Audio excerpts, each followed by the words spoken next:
Hi, Nita here with WeCookiers.com. Today we're doing some more Christmas cookies, but today's episode consists of cookie cutter flips for Christmas. I offer 3 of them. They were in my periodical for this month, and I thought I would just do the video as I had promised last time with my flips. So this time we are doing the skull cookie, and that will be turned into a turkey, a whole turkey. And that is not my idea. It's somebody's I saw on Facebook, and I didn't get her name, but that was a really neat idea. And the teddy bear, and we'll turn it into Santa Claus. And this one's not a true flip, but it's a cute idea. So I took the baby bootie. I've been doing so many baby shower cookies. So I took this one and turned it into a baby's first Christmas stocking. I think it'll turn out really cute.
So I do appreciate your like, subscribe, share, and comment if you saw value in this video and in any of them.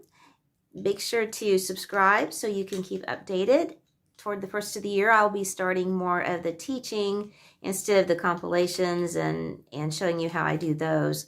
But stay tuned for that. But do subscribe, and we will see you later. Take care.